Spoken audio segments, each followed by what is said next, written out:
Top 25 free games that homeless people can play. Episode 1. Now drop that F in the chat and let's get rolling. Landfall Archives. Do I have to build stuff in this one? Ugh. If there's resource gathering, I'm out. I like blowing things up, not spending hours crafting stuff. Does this at least have explosions? If I have to survive with only a cleverly constructed birdhouse, I'll scream.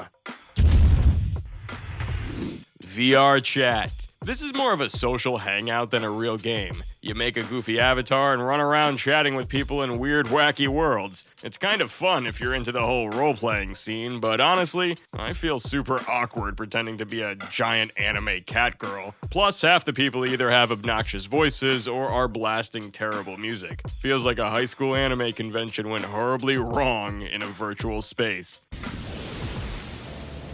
Shatterline. This shooter's got a weird card system gimmick. Like, I'm dodging bullets and trying to collect some kind of power-up poker hand? If I wanted stress while collecting stuff, I'd clean my room. Also, does this just make it easier for the devs to milk us with microtransactions? No thanks. I'm not paying extra to win a firefight.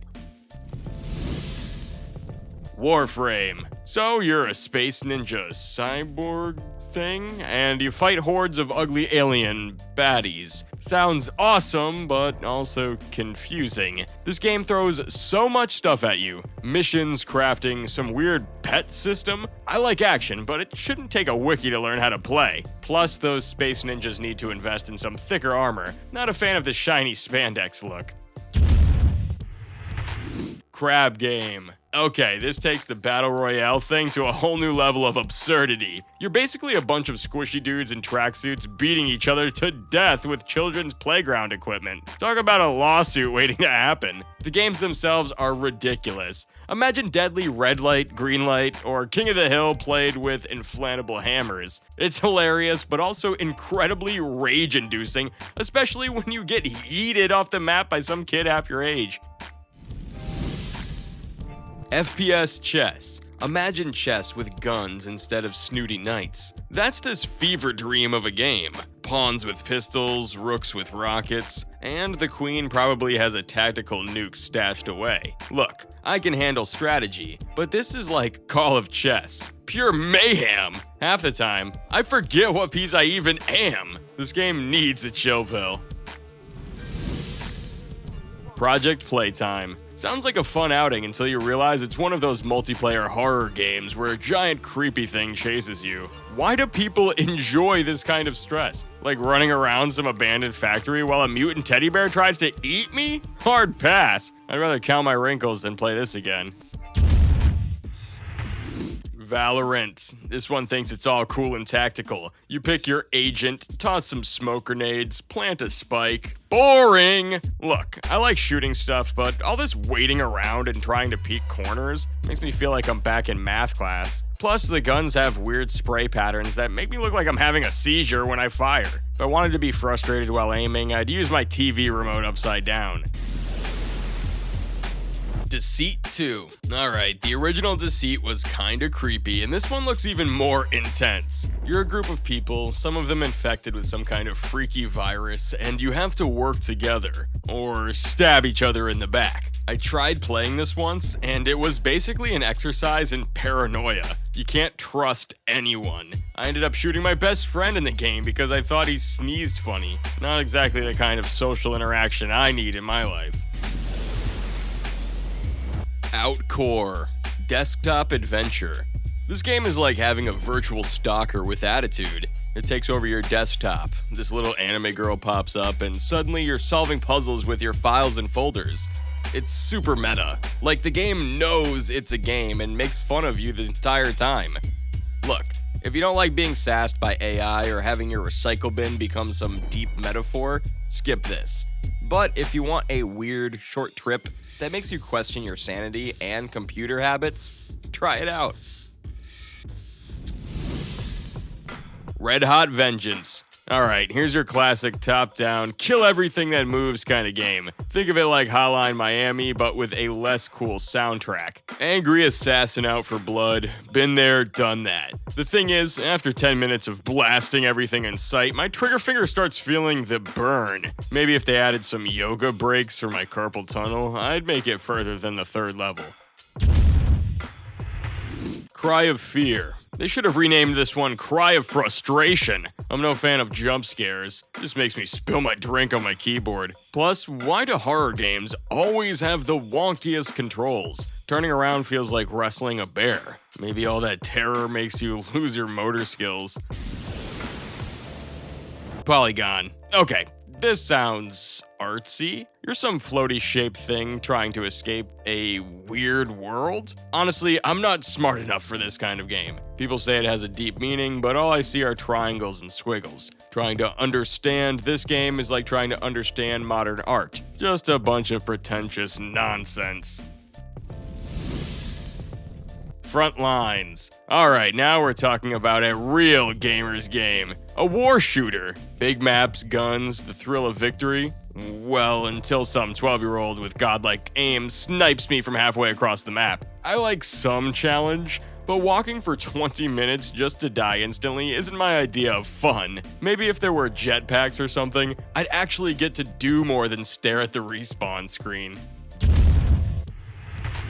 PUBG. Ugh, another one of these battle royale things where 100 sweaty tryhards drop in and only one gets to brag about it. Surviving is cool and all, but I spent half my time hiding in a bush.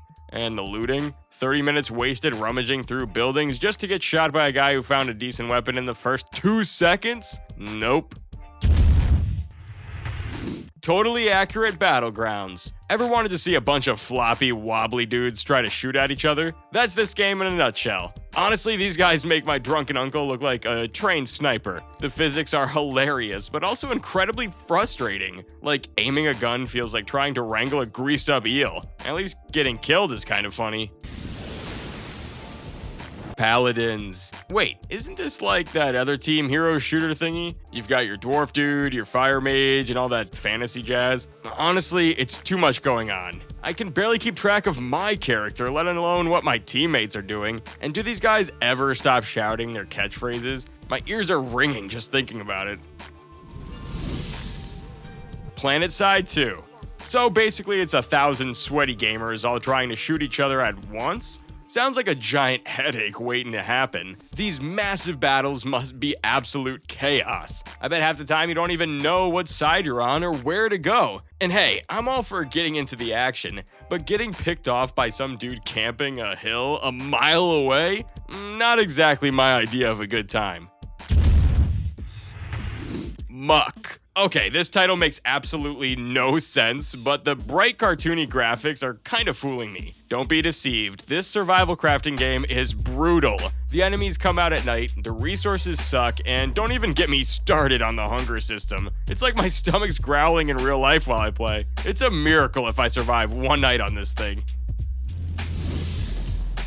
We become what we behold. This sounds like one of those artsy thinker games. It's got some message about media and society that'll probably go right over my head. The gameplay is just clicking and taking pictures, which sounds about as exciting as watching paint dry. Look, I get that some people are into this kind of thing, but if I want to be lectured about stuff, I'd go back to school.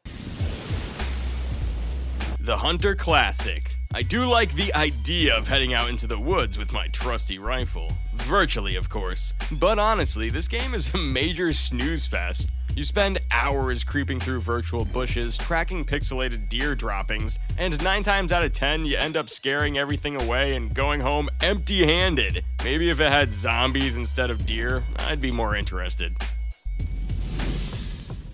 Fallout Shelter. This one isn't too bad, at least in short bursts. You're some overseer running an underground bunker in a post-apocalypse world. Kinda stressful, but also oddly addictive. The problem, micromanaging all those tiny vault dwellers gets super tedious. Like, who cares if Bob and Janet made a vault baby? Now get back to work, slackers! Unless they introduce mutant attacks or something, I think I'm more likely to just abandon my vault than actually make it thrive.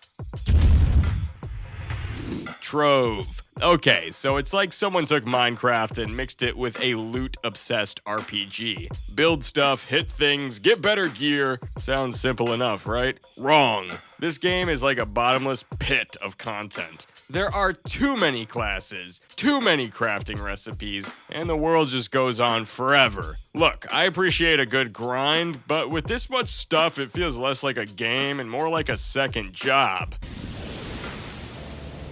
Goose Goose Duck. Oh boy, another one of those Who's the Traitor games. It's like Among Us, but with even sillier characters. You're a goose waddling around, honking and trying to complete tasks while a bunch of killer ducks try to sabotage you. Honestly, half the fun is just seeing these ridiculous geese run around in circles. But the whole social deception thing gets old fast. My friends mostly just yell at each other and then someone accidentally votes out grandma.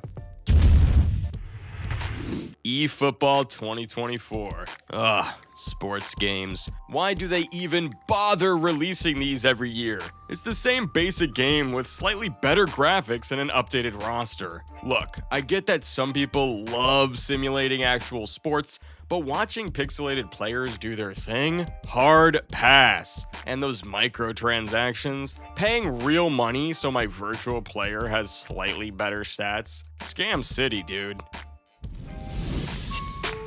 Alright, I know you're broke. I won't be surprised if you drop even more underrated free games. Now, drop that F in the chat and get the hell out of here!